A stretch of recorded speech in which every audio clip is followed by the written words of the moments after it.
Таджикистан. Родственники муфтия осуждены за причастность к Ихван аль-Муслимин. Таджикские солдаты пройдут маршем на параде в Москве. Таджикистан. Нарушителей карантина будут наказывать. این تشکیلات که طرق زوروری سازمان دادن دولت عمومی اسلامی جهانی خلافت بزرگ می باشد معلومات پیدا کردم. Суд Хатлонской области 8 июня признал виновными двоюродного брата верховного муфтия Таджикистана, имам-хатыба соборной мечети Васейского района Мухаммад Саида Акрамова и его родственников в участии в исламском движении «Братья-мусульмане», пишет новостной сайт Ахбор.ком. Имам-хатыб и трое его братьев получили условный срок и были освобождены в зале суда. 10 человек, в том числе сын, зять и племянники Акрамова, приговорены к лишению свободы на сроки от 5 до 7 лет с отбыванием наказания в колонии общего режима. Глава Совета улемов Исламского центра Таджикистана Саид Мукаррам Абдул-Кадир-Зада отказался давать комментарии журналистам по этому поводу. Напомним, что Мухаммад Саид Акрамов и его родственники были задержаны правоохранительными органами Хатлонской области в начале года. По словам одного из родственников имам-хатыба соборной мечети Васейского района, Мухаммад Саид Акрамов и несколько его детей в прошлом учились в исламских вузах Египта и в 2014 году по призыву властей вернулись на родину.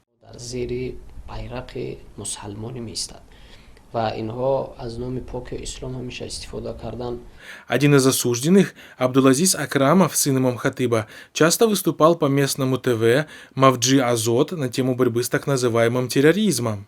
Собеседник Хабархода Мулло Шокирхон из Душанбе прокомментировал решение суда следующим образом.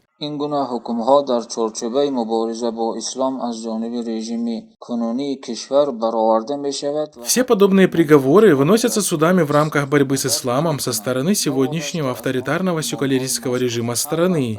И даже официальных имам-хатыбов не обходит стороной такая участь, сколько бы в свое время они не прислуживали режиму. В этом случае также некоторые из осужденных до ареста были действующими имамами, старавшимися не выходить за рамки диктуемого правительством так называемого умеренного ислама, однако и это их не спасло.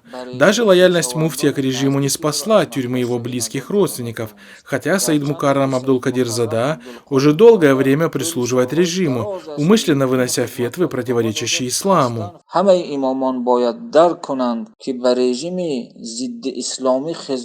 Все имамы должны понимать, что они не могут обезопасить себя и своих близких, прислуживая авторитарному антиисламскому режиму во вред мусульманам, скрывая истину и придавая легитимность решениям этого режима с точки зрения ислама, сказал Дамулло.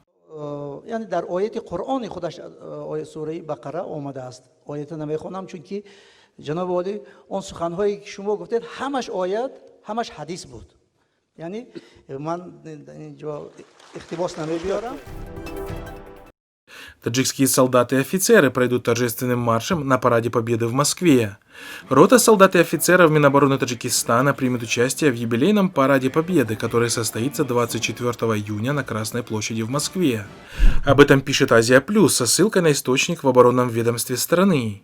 На марш на Красной площади также приглашен президент Рахмон и некоторые чиновники. Представители режима подтвердили, что Эмомали Рахмон примет участие на параде. Парадный расчет вооруженных сил Таджикистана будет доставлен в Москву военно-транспортным самолетом Минобороны России в конце текущей недели. Приказываю начать подготовку к военному параду в честь 75-летия Победы в Великой Отечественной войне в столице России, Москве и других городах. Мы сделаем это 24 июня. Напомним, ранее мировая пандемия скорректировала планы Кремля, который заранее назначил грандиозный праздник в честь 75-го юбилея окончания Второй мировой войны в Москве. Однако президент Путин, несмотря на пандемию и сложную экономическую ситуацию в стране, анонсировал, что парад Победы в обязательном порядке состоится после карантина и дал указания соответствующим ведомствам по подготовке к параду. جنگی بزرگی وطنی Эксперты отмечают, что Россия как наследник Советского Союза превращает окончание войны в политический символ России на международной арене, а режим Рахмона, находящийся под влиянием Москвы, не только принимает участие в российских мероприятиях, но и популяризирует данную дату в Таджикистане. Совместно празднуем 75-ю годовщину со Дня Победы в Великой Отечественной войне. В Таджикистане помнят и чтят эту священную дату. В стране запланирован ряд торжественных мероприятий.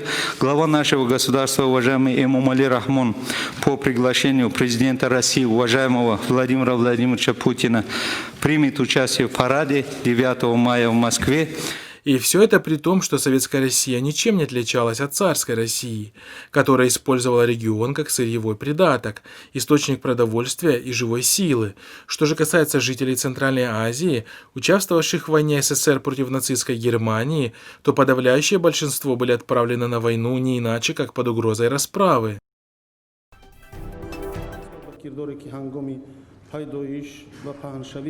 В Таджикистане местные жители возмущены принятыми мерами в отношении нарушителей. Так, 10 июня парламент страны принял поправки в Уголовный и административный кодексы, согласно которым устанавливаются штрафы за нахождение в общественных местах без маски, несоблюдение социальной дистанции, а также распространение фейков и дезинформации о пандемии, пишет Азия Плюс. Подобные меры вызвали негодование в таджикском сегменте социальных сетей. Часть пользователей назвала такое решение правительства очередным окном для коррупции. Сами больных не принимают в больницы, отправляют домой лечиться, а теперь для этих же больных и уголовную ответственность вносят. Театр абсурда. Если домой отправляют, то хочешь не хочешь заразятся другие члены семьи, возмущается один из жителей страны. За нахождение в общественных местах без маски и несоблюдение социальной дистанции до 2 метров нужно будет заплатить от 116 самани до 290 самани. Кроме того, депутаты приняли поправки в Кодекс об административных нарушениях страны за распространение неточной и неправдивой информации через СМИ о пандемии.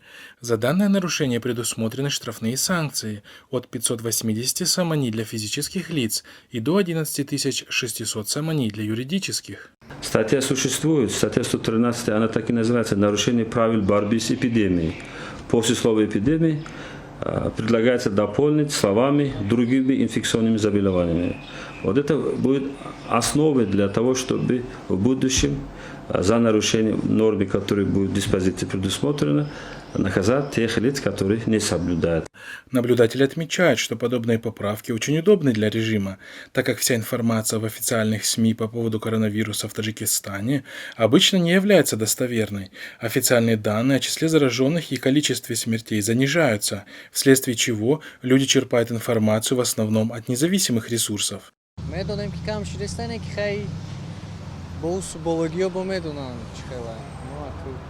Напомним, ранее власти заблокировали независимый сайт, на котором публиковался список умерших от двусторонней пневмонии с симптомами, схожими с COVID-19. بینی‌های محدود کننده карантини در جای‌های جمعیتی برخلاف طلبات مخصوصی مقامات وکالتدار دولتی در سایه تندرستی به نقاب قرار داشتند به اندازه از 2 تا 5 نشاندهنده، یعنی اگر نشاندهنده امروز 58 سامان باشد 2 116 نهایی تا 290 سامانی پیشنهاد کرده شده.